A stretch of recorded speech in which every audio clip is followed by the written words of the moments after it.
स्वागत है आप सभी का एक और बार आपके अपने चैनल हुसैन इलेक्ट्रॉनिक शॉप पर। हर बार की तरह इस बार भी एक इन्फॉर्मेटिव, इंटरेस्टिंग, नॉलेजेबल वीडियो लेकर आ गए हैं सिर्फ आपके लिए। इस वीडियो के जरिए हम एक 500 वाट का लोकल इन्वर्टर बनाना सीखने वाले हैं। आप देख सकते हो स्क्रीन पर आपको दिखाई देने लगा है, ये एक 500 वाट का इन्वर्टर है। सबसे पहले तो इसका डायल देख लेते हैं। डायल में हमने 50 एम्पियर का मीटर फिट किया है। साथ में कुछ एलईडी हैं, जैसे कि मेंस एलईडी होगी। जैसे ये वाली एलईडी है, ये मेंस पर ग्लो करेगी जब हम लाइट इसको दे देंगे। उसके बाद ये बैकअप मोड पे, जब हम नॉर्मली बैकअप मोड यूज़ करेंगे। साथ में चार्जिंग एलईडी है। आगे बढ़ते हैं ओवरलोड, उसके बाद लो बैटरी। और आगे बढ़ते हैं तो यहाँ पर इन्वर्टर यानी कि बैकअप मोड को ऑन ऑफ करने के लिए, ठीक है। उसके आगे बढ़ते हैं तो ये मेंस ऑन ऑफ है, इससे हम चार्जिंग को कट करा सकते हैं। उसके बाद यहाँ पर ऑप्शन था एसी फ्यूज़ लगाने का, डीसी फ्यूज़ लगाने का, वो भी हमने लगा दिए हैं। तो आप लोग इस वीडियो को कंप्लीट वॉच करना। इस वीडियो के जरिए आप सीखेंगे 500 वाट का लोकल इन्वर्टर कैसे बनाते हैं। वीडियो काफ़ी ख़ास, काफ़ी अच्छी रहेगी। आप लोगों से अनुरोध है, वीडियो को एक बार देख लेना एंड तक। 500 वाट का इन्वर्टर कैसे बनाते हैं मुकम्मल तौर पर आप सीख जाओगे। देख सकते हो अंदर की कंडीशन। हमने यहाँ पर 4 निशान लगाए हैं पीसीबी को और ट्रांसफार्मर के होल करने के लिए। ट्रांसफार्मर आप देख सकते हो पहले से ही हमने इसको जो है अच्छे से फिट करके रखा है। कम्प्लीटली कोर वगैरह जो है फिट कर ली है, एक ट्रांसफार्मर बना लिया है। वायर वगैरह जो भी हमने प्रोसेस होता है उसको कंप्लीट कर दिया है। ठीक, आगे बढ़ते हैं, इन्वर्टर पर आ जाते हैं। यहाँ पर आप देख सकते हो अंदर की ओर से किस तरीके से हमने सामान को फिट किया है। अगर हम इसके पीछे की ओर देखते हैं, यानी कि बॉडी की पीछे की ओर, तो 5 पिन का 6 एम्पियर का एक सॉकेट लगा दिया है। इसके साथ साथ यहाँ पर 30 एम्पियर का HT2 जो आता है हमारा ब्लैक कलर का, इसको भी यहाँ लगाना है। ठीक है, इसको लास्ट में फिट करेंगे। तो यहाँ पर कुछ इस तरीके से किसी भी लोकल इन्वर्टर का जो बनाने का प्रोसेस है स्टार्ट होता है। ठीक, आगे बढ़ेंगे। वीडियो काफ़ी इन्फॉर्मेटिव रहेगी, कंप्लीट देखते रहना। आप बहुत ही अच्छे तरीके से 500 वाट का लोकल इन्वर्टर बनाना सीख जाओगे। आप देख सकते हो यहाँ पर हमने जो इसकी वायरिंग होती है उसको करना स्टार्ट कर दिया है। साथ में उससे पहले आपको जानकारी दें, यहाँ पर जो इसकी लैग होती हैं उनको हमने फिट किया है। लैग के साथ साथ हमने जो होल करना होते हैं, जैसे कि पीसीबी को लगाने के लिए और इस ट्रांसफार्मर को कसने के लिए, ये होल इस बॉडी में करके नहीं देती है कंपनी, हमें खुद से करना होते हैं। तो हमने पीसीबी के होल 4 और ट्रांसफार्मर को फिट करने के लिए अभी लैग लगाने से पहले कर लिए हैं। ठीक है, तो यहाँ पर हमने लैग लगाकर बॉडी को कंप्लीट कर लिया है। अब हमें करना है वायरिंग का प्रोसेस। वायरिंग करते हुए मैं आपको एक एक तार की वायरिंग बहुत इजी तरीके से यहाँ पर समझाऊंगा, बहुत अच्छे से गाइड करने की कोशिश करूँगा। आप लोगों से अनुरोध है, वीडियो को कंप्लीट देखते रहना। देखो यहाँ पर मैंने स्टार्ट कहाँ से किया, स्टार्ट किया है जो एसी वाला फ्यूज़ है उससे। एसी वाले फ्यूज़ से यहाँ पर मैंने वायरिंग को स्टार्ट किया है। अब इस जो ये एसी वाला फ्यूज़ है उसका तार मैं कहाँ लेकर गया हूँ, मैंने इस वाले तार को ले जाकर रख दिया है सबसे बाहर। ठीक है, जहाँ पर हमारा 5 पिन सॉकेट लगा है जो कि 6 एम्पियर का। ठीक, ये जो जैग है इसके अंदर हमें 6 तार लगाने का ऑप्शन दिया जाता है। सबसे पहला तार होता है हमारा कैपेसिटर का, उसको स्किप कर दिया है, छोड़ दिया है। हमने ये जो फ्यूज़ होल्डर का तार है उसको ले जाकर, आप देख सकते हो ये वाला सिरा हमारा जैग में चला जाता है, ये वाला बाहर। ठीक, ध्यान से देखते रहना, वायरिंग बहुत ही ईजी है इसकी। 5-6 तार ही हमें लगाना है, ज़्यादा जो है इसमें वायरिंग नहीं है, बहुत ज़्यादा सिंपल, बहुत ज़्यादा सरल है। आप लोगों से अनुरोध है कि आप इसको कंप्लीट वॉच करना। बस देख सकते हो किस तरीके से हम यहाँ पर सोल्डरिंग कर रहे हैं। नो प्लास की हेल्प से यहाँ पर उसके जो जैग है उसको प्रेस करके इस तरीके से इस जैग के अंदर हम लगा देते हैं। अब जो कनेक्शन की बारी है वो 3 नंबर कनेक्शन है। पहला जो है कैपेसिटर का होता है, दूसरा हमारा मेंस होता है 230 वोल्ट। अब ये तीसरा जो है हमारा, ये होता है हमारा मेन ट्रांसफार्मर से जो सेकेंडरी वायर निकल कर आती है, लो और हाई वोल्ट यानी कि 260। ये ग्रीन तार की हम वायरिंग कर लेते हैं। ये जो ग्रीन तार दिख रहा है ये डायरेक्ट जाता है हमारा आउटपुट के लिए, ठीक है। सारे कनेक्शन मैं आप लोगों को आगे बहुत अच्छे से रीड कराऊंगा, बहुत अच्छे से समझाऊंगा। आप लोगों से रिक्वेस्ट है वीडियो को आगे देखते रहना।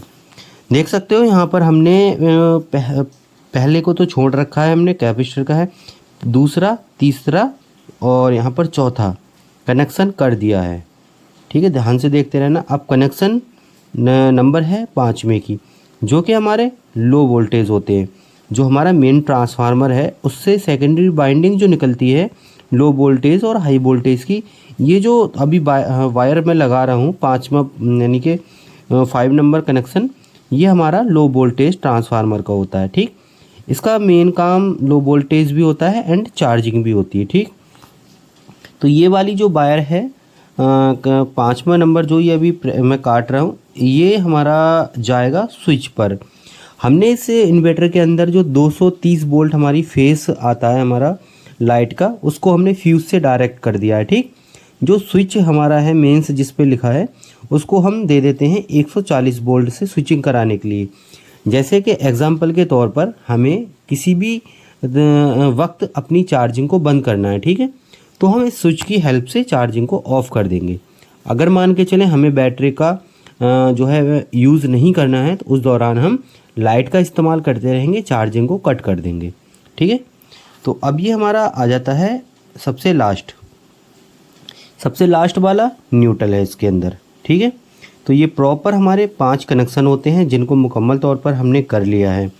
अब बारी है आप लोगों को अच्छे से सारे के सारे कनेक्शन समझाने की, ठीक है। यहाँ तक किस तरीके से हमने डिज़ाइन किया है इस इन्वर्टर को आप लोगों को नोट करना है। आप लोग सीख सकते हैं अच्छा एक साफ़ सुथरा अच्छे से वायरिंग करने वाला एक लोकल 500 वाट का इन्वर्टर बनाना। मेरा आप लोगों से बस वही एक अनुरोध है इस वीडियो के ज़रिए।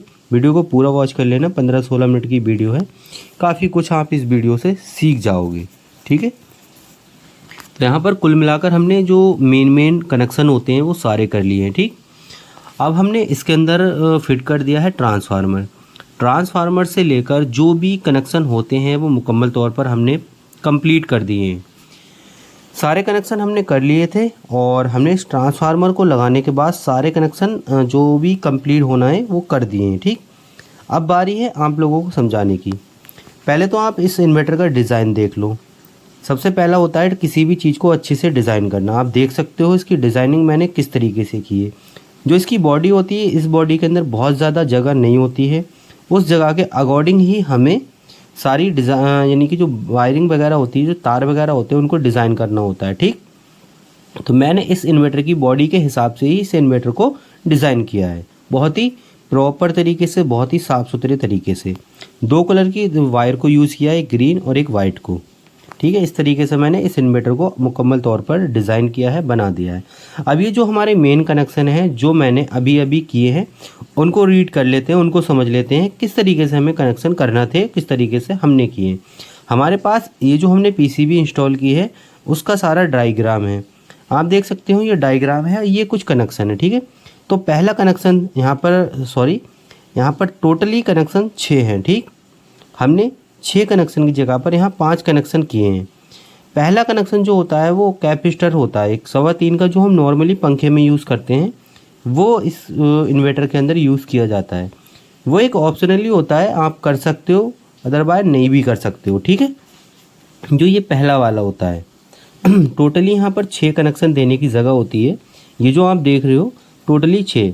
तो रीड कर लेते हैं पहले से छोड़कर दूसरा। देख सकते हो यहाँ पर इनपुट है, इस तरीके से इनपुट फ्यूज़ के ज़रिए से होती हुई हमारे पीसीबी के अंदर चली जाती है पॉइंट नंबर 2 पर, यानी कि जो कनेक्शन नंबर 2 की जगह होती है उस पे चली जाती है। इस तरीके से ध्यान देना, यहाँ से वायर लगी होती है जैक के पॉइंट नंबर 2 पर। इस चीज़ को आपको ध्यान देना है। पहला कनेक्शन हमारा 2 नंबर होगा, इस तरीके से आता हुआ फ्यूज़ होल्डर से होकर हमारा बाहर चला जाता है। ये ध्यान देना, इस फ्यूज़ होल्डर पे आया, इस वाले पर एसी फ्यूज़ पर, ये जो एसी फ्यूज़ दिख रहा है इस पे आता है हमारा इस पीसीबी का सबसे जो है पहला कनेक्शन।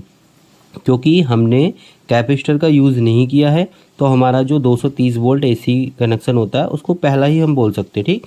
इस तरीके से हमारा फ्यूज़ होल्डर से घूमता हुआ इस मेन लीड से टच हो जाता है। इस मेन लीड की जो रेड वाली वायर होती है उससे टच हो जाता है, ठीक है। अब जानेंगे हम कनेक्शन नंबर 2, ठीक है। पहला कनेक्शन हमारा 230 वोल्ट हो गया है, दूसरा है हमारा 260 वोल्ट। 260 वोल्ट कहाँ जाता है, इस डायग्राम के जरिए देखते हैं। ये 260 वोल्ट इस तरीके से यहाँ जाता है, इस तरीके से हमारा यहाँ आ जाता है, देख सकते हो। यह दर्शाता है कि जो ट्रांसफार्मर की सेकेंडरी वायर होती है जो हाई और लो वोल्ट होती है, यानी कि 3 तार निकल कर आते हैं, ठीक है। जैसे हमने यहाँ से 260 वोल्ट की वायर उठाई, यह कनेक्शन आ जाता है हमारा इस ट्रांसफार्मर में, देख सकते हो। ये ट्रांसफार्मर की सेकेंडरी वाइंडिंग होती है जो कि बहुत ज़्यादा पतले तार होते हैं, ठीक। तो हमने 2 कनेक्शन यहाँ पर मुकम्मल तौर पर सीख लिए, जान लिए और कर दिए, ठीक है। अब जान लेते हैं कनेक्शन नंबर 3। तो कनेक्शन नंबर 3 क्या होता है? कनेक्शन नंबर 3 होता है हमारा आउटपुट। ध्यान देना, यहाँ पर बहुत ही बारीकी से, बहुत ही स्पष्ट तरीके से मैं आप लोगों को रीड करा रहा हूँ। ध्यान देना एक एक पॉइंट पर। तो यहाँ पर पॉइंट नंबर यानी कनेक्शन नंबर 3 होता है हमारा आउटपुट। आउटपुट का रोल कहीं नहीं होता है। आउटपुट सीधे सीधे हमारे 5 पिन सॉकेट जो है पीछे, ये ग्रीन वाला तार हमने लगा दिया है, एक ये ग्रीन तार आ जाता है हमारा सीधे सीधे इस 5 पिन सॉकेट पर, जो कि आउटपुट का तार हमारा लग जाता है, जिससे हम आउटपुट को रिसीव कर सकते हैं। ये देख सकते हो यहाँ पर, ठीक है। तो यहाँ पर हमने मुकम्मल तौर पर अभी कितने कनेक्शन सीख लिए हैं? 3 कनेक्शन, ठीक है। अब कनेक्शन नंबर बारी है 4 की। तो 4 है हमारा 140 वोल्ट, यानी कि 140 वोल्ट। ये 140 वोल्ट कहाँ जाते हैं, इस तरीके डायग्राम से समझते हैं। ये जाते हैं हमारे ट्रांसफार्मर में। ट्रांसफार्मर में सेकेंडरी वाइंडिंग जहाँ हमने 260 वोल्ट लगाया था, उसके पास में जो बीच वाली वायर होती है निकली हुई, ट्रांसफार्मर के 3 तार निकले हुए होते हैं, एक सबसे बाहर की ओर होता है, एक बीच में, एक सबसे अंदर की। तो अब जानेंगे ये जो आया है 140 वाला, ये चौथा कनेक्शन जो है हमारा, ये इस तरीके से होता हुआ जाता है हमारा सीधे सीधे स्विच पर, ठीक है। स्विच पर चला जाता है, आप देख सकते हो, ध्यान से देखना।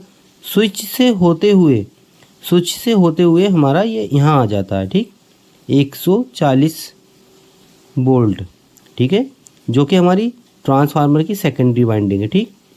उसके बाद हमारा सीधे सीधे न्यूट्रल आ जाता है। न्यूट्रल हमारा किस तरीके से जाता है घूमकर देख लेते हैं। ये वाला न्यूट्रल है ट्रांसफार्मर का सेकेंडरी, सो के सॉकेट पर लग जाता है। सॉकेट पर लगने के बाद हमारे मुकम्मल तौर पर सारे कनेक्शन हो जाते हैं, ठीक है। ये वाली हमारी दोनों तार ड्रेन की हो गई, जो कि हीट सिंक पर हमने लगा दी हैं, ठीक। बीच वाला हमारा प्लस का हो जाता है, ठीक। तो प्लस का हमारा किस तरीके से काम करता है, प्लस को समझ लेते हैं। यह प्लस हमारा बाहर से आता है रेड वाली वायर से, जो कि ये यहाँ से स्टार्ट होता है, ध्यान देना, बाहर से स्टार्ट होता है, मीटर से होता हुआ इस तरीके से आ जाता है। फिर इससे हम एक प्लस का तार और ले लेते हैं, जो कि हम देते हैं सीधे सीधे डीसी फ्यूज़ पर। ये जो फ्यूज़ है, इस पर हम जो मीटर से हमने 12 वोल्ट का तार लिया है ग्रीन वाला, वो डायरेक्ट हम इस वाले फ्यूज़ पर दे देते हैं, ठीक। फिर हम क्या करते हैं, इसी फ्यूज़ से उस दूसरे पॉइंट को उठाकर हम पीसीबी पर लगा देते हैं, ठीक है। यहाँ पर ये पीसीबी की प्लस सप्लाई देना होती है हमें। ये हमने यहाँ तक हमने आपको समझाया। हमने अभी यहाँ पर प्लस सप्लाई दे दी है, ठीक। अब जानेंगे न्यूट्रल। यह जो तार दिख रहा है आपको, ये वाला पीसीबी के अंदर डायरेक्ट हमें न्यूट्रल देना होता है, जिससे हमारे कंप्लीट कनेक्शन हो जाते हैं, ठीक। बहुत ही अच्छे से हमने कंप्लीट इन्वर्टर बना दिया है। अब एलईडी को जान लेते हैं। मेंस, इन्वर्टर, चार्जिंग और ओवरलोड लो बैटरी कनेक्शन कहाँ से कैसे करें। सिंपल तरीके से समझाऊंगा, बहुत जल्दी जल्दी थोड़ा। पहला वाला हमारा हो जाता है मेंस का। जो मेंस की एलईडी है डायरेक्ट मेंस पर चला जाता है। ध्यान देना, पहला तार हमारा मेंस का है, मेंस। दूसरा हमारा इन्वर्टर का है, ध्यान से देखते रहना। तीसरा हमारा ओवरलोड का है। चौथा हमारा लो बैटरी का है। पाँचवा हमारा कॉमन है, ठीक। छठा हमारा न्यूट्रल है, सारी एलईडी का मिलाकर। सातवां और आठवां हमारा इन्वर्टर की स्विचिंग का है, ठीक है, इन्वर्टर को ऑन ऑफ करने के लिए, ठीक है। ये कुछ इस तरीके के कनेक्शन थे। बहुत ज़्यादा जो है ज़्यादा हाई यहाँ पर वायरिंग नहीं है, बहुत सिंपल सी वायरिंग है, जिसको आप अगर एक बारी सीख लिए तो लाइफ में दोबारा सीखने की ज़रूरत नहीं पड़ेगी। तो ये एक प्रोसेस था लोकल इन्वर्टर को डिज़ाइन करने का, लोकल इन्वर्टर को बनाने का। वायरिंग वगैरह किस तरीके से करें, डिज़ाइनिंग किस तरीके से करें, आप देख सकते हो। तार वगैरह मैंने किस तरीके से इस इन्वर्टर में यूज़ किया है, किस तरीके से लगाया है, वह सारा कुछ आप भी जो है अपनी अप्लाई कर सकते हो अपने काम में। इसी तरीके से आप भी लोकल इन्वर्टर बनाना सीख सकते हो। तो उम्मीद है ये वीडियो आप लोगों को पसंद आई होगी। और वीडियो समझ आई हो, पसंद आई हो तो इसको लाइक करना, चैनल को सब्सक्राइब करके रखो, आपके सपोर्ट की ज़रूरत है। अच्छा, एक और बात, यहाँ पर हम इसकी टेस्टिंग नहीं करेंगे। टेस्टिंग के लिए एक पार्ट 2 लेकर आएंगे जिसमें टेस्टिंग के साथ साथ और भी इस इन्वर्टर की अच्छी जानकारियाँ आपको देंगे।